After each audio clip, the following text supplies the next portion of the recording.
یہ ایک رکشہ چلانے والا غریب شخص غلام اکبر ہے، پریشان حال، اداس اور فکروں میں گھرا ہوا۔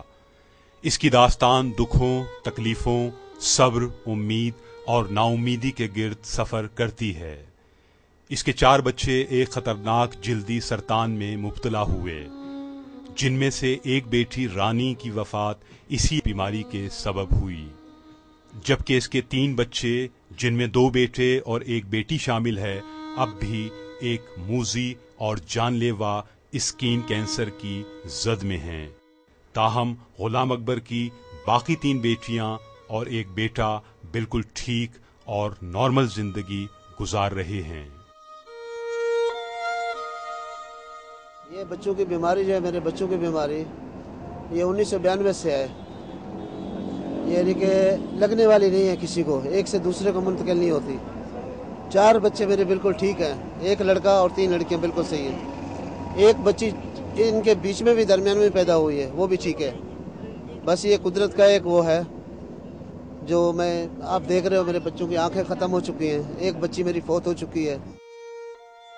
غلام اکبر اپنے پھول جیسے بیمار اور وقت سے پہلے کملائے ہوئے بچوں کو لے کر 1.5 کروڑ کی آبادی والے پاکستان کے سب سے بڑے تجارتی شہر میں رکشے پر لکھی امدادی اپیل کے ساتھ ہفتے کے ہفتے چند گھنٹوں کا چکر لگاتا ہے۔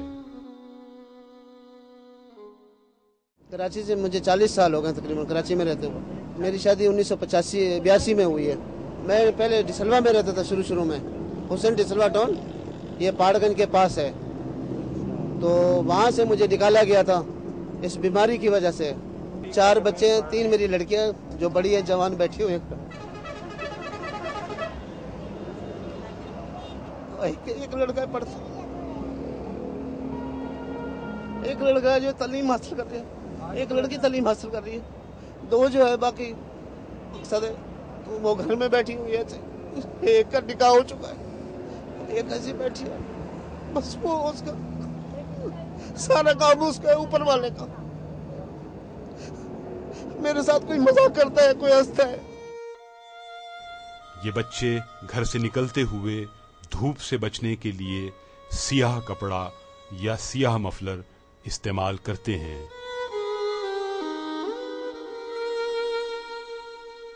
یہ بچے کیا پسند کرتے ہیں اور انہیں گھر سے باہر نکلنا کیسا لگتا ہے؟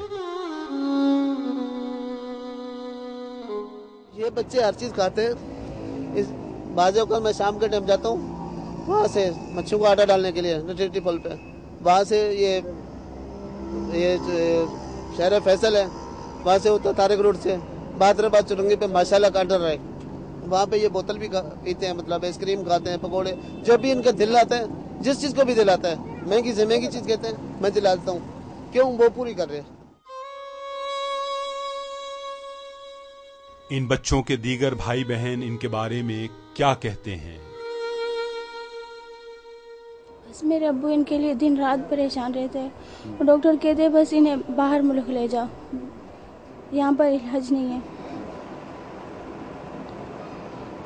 بس ہمارے بہن بھائی ٹھیک ہو جائے بس، اور ہمیں کیا چاہیے۔ ہم اپنے بہن بھائی کے لیے دعا کرتے ہیں کہ یہ ٹھیک ہو جائے۔ ہمارا ابو بہت پریشان رہتا ہے ان کے لیے، ہر جگہ جاتا ہے۔ میں 8 کلاس میں پڑھتا ہوں، میری خواہش ہے کہ میرے بہن بھائی جلد سے جلد ٹھیک ہو جائیں، میری طرح کھیلیں کودیں، باہر جائیں، اسکول جائیں، جلد سے جلد ٹھیک ہو جائیں۔ اپنے جگر پاروں اور راج دلاروں کے لیے ان کی ماں کیا سوچتی ہے؟ یہ تو کافی عرصہ ہو چکا ہے ویسے، بس میں بیٹی میرے بچے ہی صحیح ہو جائیں بس۔ اس بیماری کے بارے میں طبی ماہرین کیا کہتے ہیں؟ یہ ایک خاندان کے کئی افراد کو، بھائی بہنوں کو ہو سکتا ہے۔ اس میں جلد میں کچھ کمی پیدا ہو جاتی ہے کچھ چیزوں میں، جس کی وجہ سے دھوپ کے اثرات سے، الٹرا وائلٹ کے اثرات سے جسم میں زخم بن جاتے ہیں، جن میں کینسر کا بننا شروع ہو جاتا ہے۔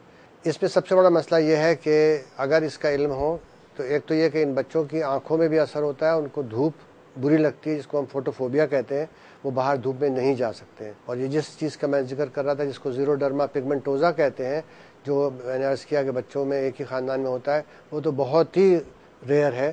اس کے لیے بہت ضروری ہے کہ ایسے بچوں کی جب تشخیص اگر شروع میں ہو جائے تو ان کو دھوپ سے بالکل بچایا جائے، تو ان میں یہ کینسر بننے سے بچ سکتے ہیں. اگر کینسر ہو تو اس کا علاج کچھ لگانے والی دوائیں ہیں، اور اگر زیادہ ہو تو وہ آپریشن کے ذریعے وہ اتنا حصہ جلد کا نکالا جا سکتا ہے جس سے وہ ٹھیک بھی ہو جاتے ہیں. اس لیے جہاں پہ بھی خاندانوں میں کوئی بیماری رن کر رہی ہو، کوشش یہ کریں کہ ان خاندانوں میں آپس میں شادیاں نہ ہوں. دوسری چیز یہ ہے کہ اگر ایک ایب نارمل بچہ کسی کے خاندان میں ہے، چاہے وہ دل کی بیماری کا ہو، چاہے وہ کھال کی بیماری ہو، چاہے کوئی اعضاء غائب ہوں یا خون کی کوئی بیماری ہو، وہ اگلا بچہ پیدا کرنے سے پہلے اپنے ڈاکٹر کے پاس جا کے جینیٹک کاؤنسلنگ لیں کہ کیا ہمارے اگلے بچے میں یہی بیماری آنے کے امکان ہیں یا نہیں ہے. دوسرا، جب وہ بچہ ماں کے پیٹ میں ابھی صرف 8 ہفتے کا ہو، یعنی سیکنڈ منتھ ماں کی پریگننسی کا چل رہا ہوتا ہے اور تیسرا مہینہ شروع ہونے جا رہا ہوتا ہے، اس وقت اب بہت سے ٹیسٹس پاکستان میں اویلیبل ہیں کہ آمل نال کے کچھ سیلز لے کے اس کی ڈی این اے ٹیسٹنگ کر لیتے ہیں، اور اس سے ہمیں یہ پتہ لگ جاتا ہے کہ اس بچے میں یہ خرابی آئے گی یا نہیں آئے گی. غلام اکبر کے رشتہ دار اور محلے والوں کا سلوک ان کے ساتھ کیسا ہے؟ پڑوسیوں کا تو ہم کسی کا گلہ نہیں کرنا چاہتے، ویسے آنے والے کو یہ بہت کچھ کہہ دیتے ہیں، جو بھی کہتے ہیں. کوئی نہیں آتا، رشتہ دار وغیرہ سب کھانے کے لیے آتے ہیں، ایسے کوئی بھی نہیں آتا. کوئی رشتہ دار نہیں ہے اس دنیا میں. پیسہ ہے تو سب کچھ ہے، نہیں تو کچھ نہیں.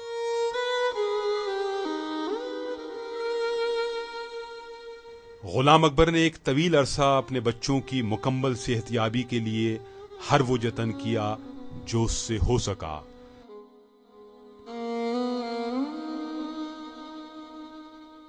یہ چمڑا اسپتال ریگل پہ دکھایا، قیدی صاحب لے کے گئے تھے، ان کی طرف سے جناح میں دکھایا تھا.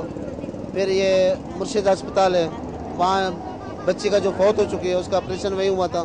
اسلام آباد بھی جاتا رہوں 2 سال 4 مہینے تک. بس شفا دینے والی رب کی ذات ہے، جو کہیں بتاتا ہے. پشاور تک گیا ہوں.